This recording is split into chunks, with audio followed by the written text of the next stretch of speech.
Good morning, good afternoon, good evening, everyone. My name is Connor, and you are listening to another episode of Film Talks. This week, we're going to be talking about King Richard, a new Will Smith movie. Is Will Smith going back to the movies he's good at?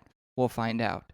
Then I want to talk about Harley Quinn and what she means for the DC film franchise. And then we're going to talk about Jungle Cruise for my What I'm Watching segment. So, with that, let's get into it.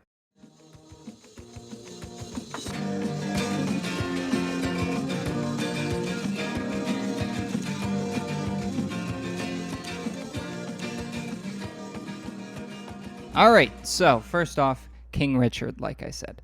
What's the big deal about King Richard, you say? Well, if you've been following this channel or this podcast for any amount of time, you should know that there are a few actors that I talk about almost every time, okay? It's Tom Cruise, okay? I feel like every episode needs a Tom Cruise reference. I think this is that Tom Cruise reference right now. Tom Cruise and Will Smith. Will Smith, for me, is a little frustrating, okay? Tom Cruise, I think, completely knows, where his career is going. He had a little bit of a dry spell, but Will Smith is frustrating because he has uber successful roles, and then he seemingly does something out of nowhere, like he pulls an After Earth, and you're just like, why did you agree to this movie? Why did you think that this was a good idea?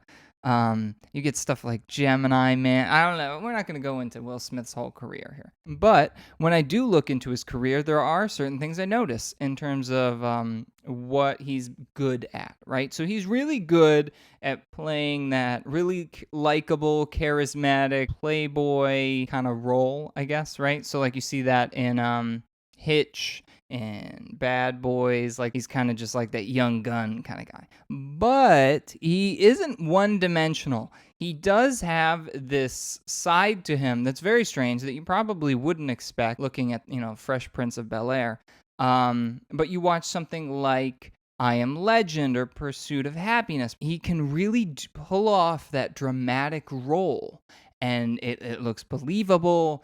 And I think lately he's kind of fallen off because he still is taking dramatic roles, right? But they're not as successful. So like 7 Pounds, a bit controversial.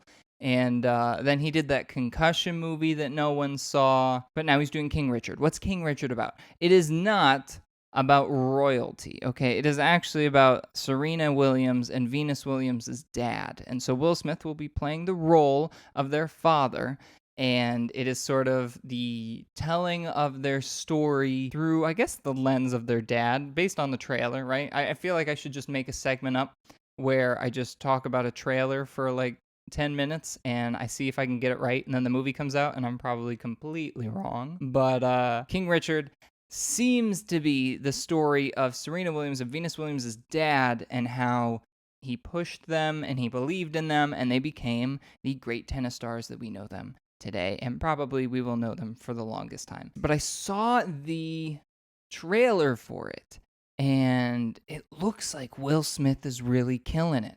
And maybe this is saying something that I didn't really put together in the beginning. Maybe Will Smith needs that reference to really succeed in the role. So when he played Ali, everyone was like, wow, this is really great. He's just like him. He had the reference, obviously. So he's just watching tapes of Muhammad Ali talking and boxing, and Will Smith just basically copied that, what he saw. Same thing with Pursuit of Happiness. I think he was able to talk to the guy that the story was based on, and he was able to copy the mannerisms and really get to the core of the character.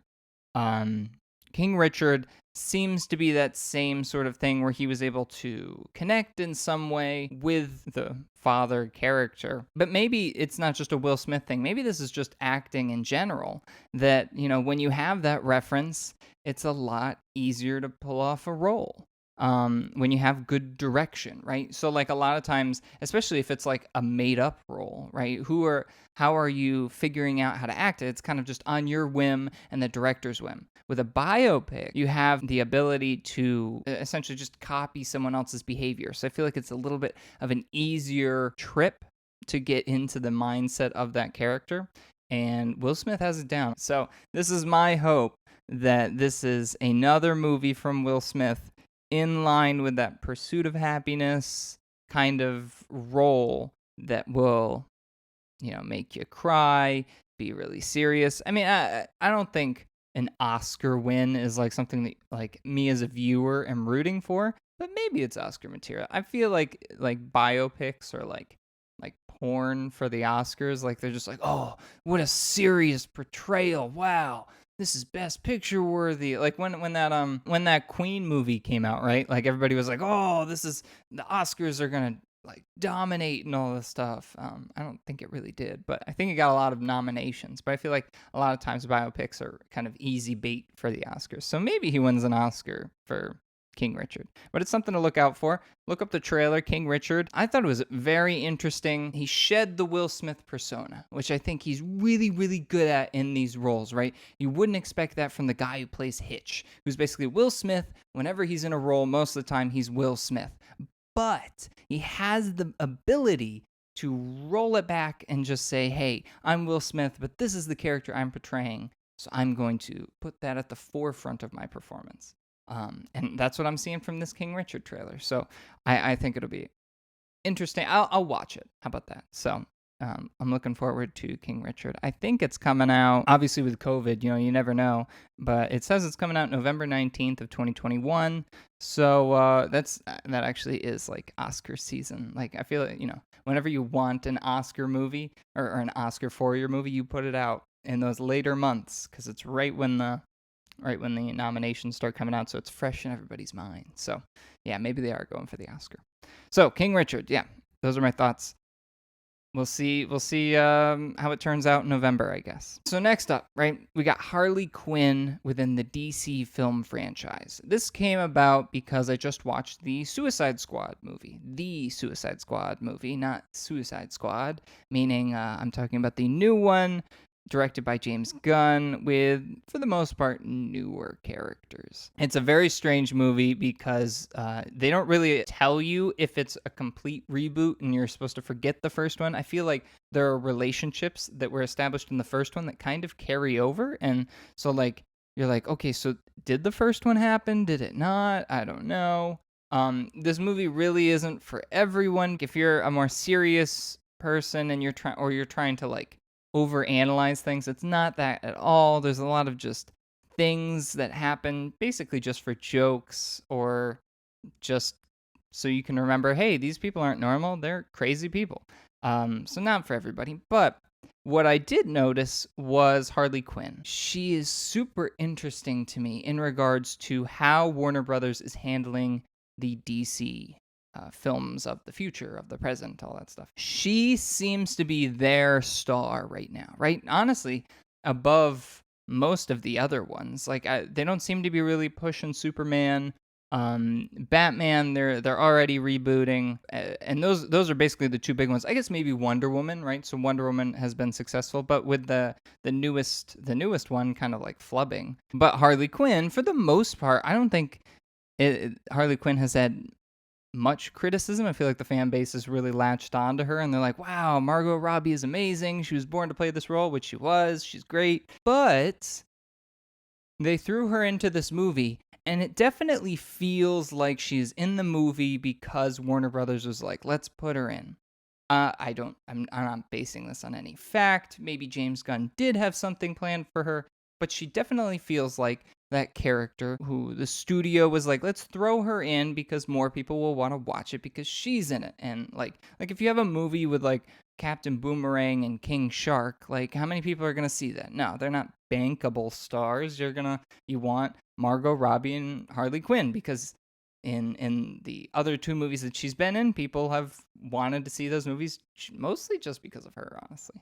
This is why I'm kind of confused, because if James Gunn did really want her in the movie, it didn't seem like she had a purpose, so then I would blame direction. But it feels so strange in the grand scheme of the movie that it feels like the studio was like, let's put Harley Quinn in. Because from the beginning, she's kind of like separated from the whole group, so she has her own like mini storyline that's going on while the main storyline is happening. And then they kind of meet up towards the end of the movie, and even then she's kind of just, like she's just there to provide that kind of like, oh yeah, that's Harley Quinn. She's doing Harley Quinn stuff. She's not like unlikable or not funny. It's just it feels like a different. It feels like a character that's kind of been inserted and has their own kind of personality and kind of comedy and action and storyline, and it's kind of been shoehorned into the actual story, which doesn't really help it because the movie itself is way too long, okay? So then I think you cut out most of that Harley Quinn stuff. It's a perfectly reasonable movie. It seems like a wasted opportunity, especially from DC, right? Because Marvel right now, they're getting into this world of multiple universes, right? And it's a super cool advantage because what they can do now is they can have the original X-Men movies coexist in the world of the MCU because all you got to say is, hey, that's universe 22. MCU is universe 1. It all happened in the same universe. It's all canon, but it doesn't stop us from making more X-Men movies, right? So Hugh Jackman is Wolverine. But that's on Universe 22. On Universe 1, maybe Tom Hardy is Wolverine.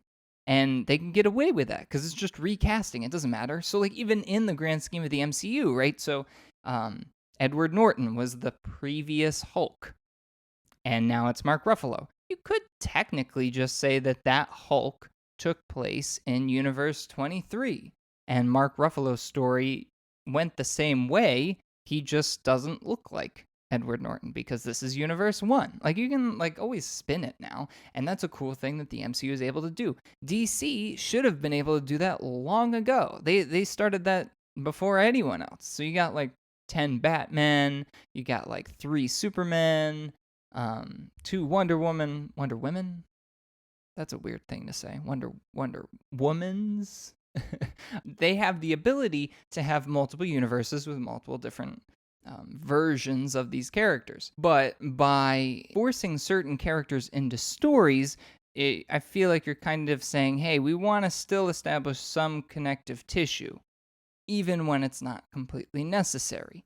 I really don't. I'm okay. The movie probably gained some viewers because they were like, Harley Quinn is great. I want to see Harley Quinn. Me personally, there haven't been a lot of new movies, so why not watch it? But it's a superhero movie. I feel like even without Harley Quinn, you're gonna get that superhero crowd.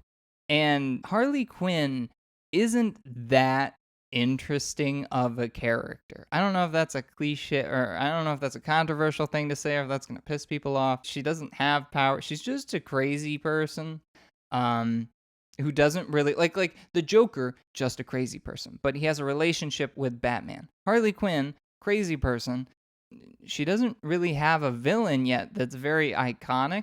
So she's kind of just chilling in the background, and she's that kind of character, but they're kind of trying to like force her into the forefront of these movies, and it seems like they don't really know how to do that because she's like, even in this movie, she seemed to have been forced into that forefront role for a little bit, and her plot was just like, what is going on? Like, she gets kidnapped, and then she has a javelin for some as just a joke. Like, the javelin thing is like goes through the whole movie, but it's just a joke.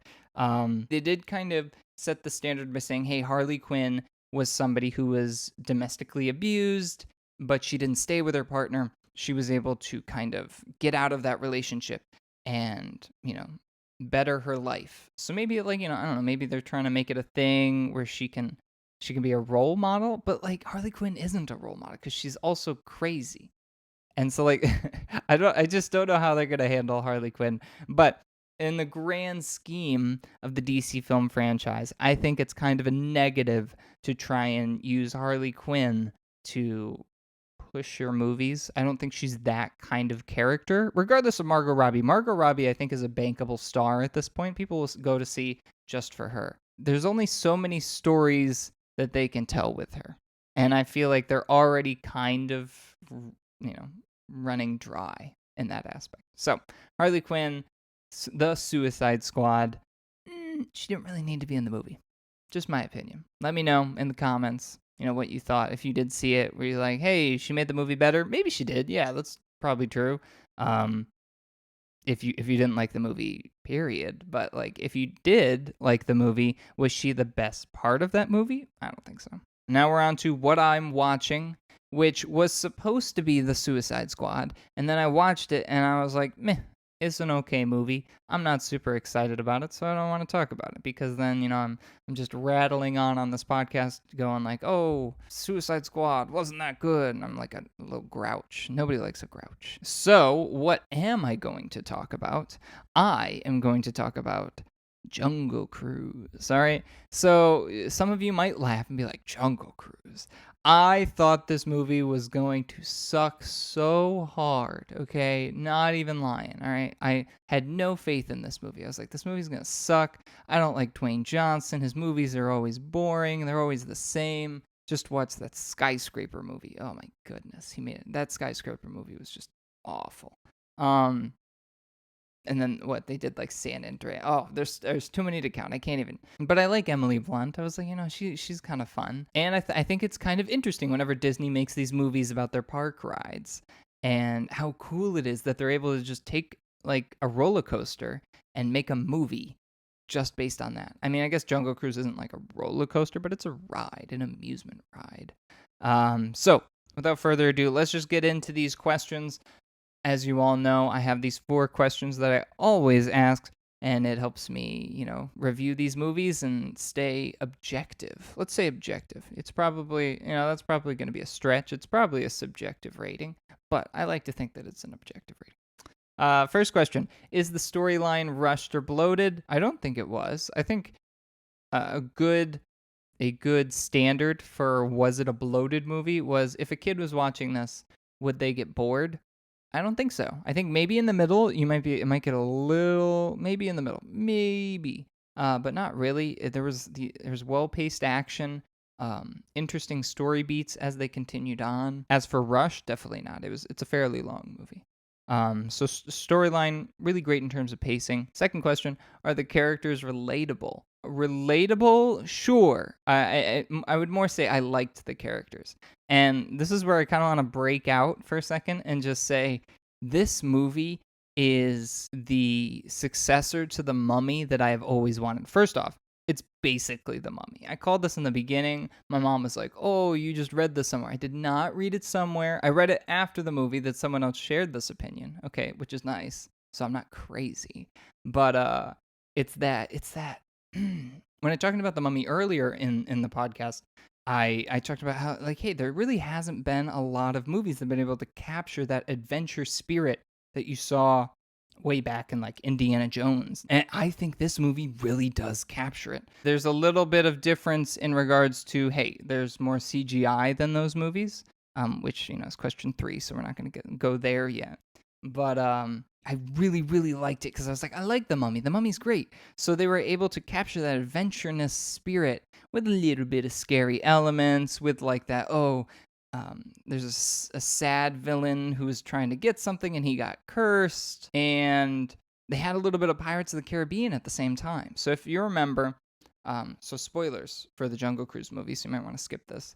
But in Pirates of the Caribbean, they have this whole thing where you have these pirates on the Black Pearl, and they're skeletons at night because they took this cursed gold, and so now they can't die, basically. Later on in the movie, Johnny Depp takes one of those coins, and he becomes a skeleton. He can't die, and it's sort of like his way of beating the other skeletons. And that sort of surprise is kind of the same in this movie because Dwayne Johnson, it's revealed, was also cursed with the bad guy because he used to be friends with the bad guy. So not only is our hero a cursed hero who's kind of immortal, but also our villain is a cursed immortal. And that was a very cool surprise that was also, in Pirates of the Caribbean. So it had great stuff from Pirates of the Caribbean, great stuff from The Mummy, and they kind of put it together and you get this movie.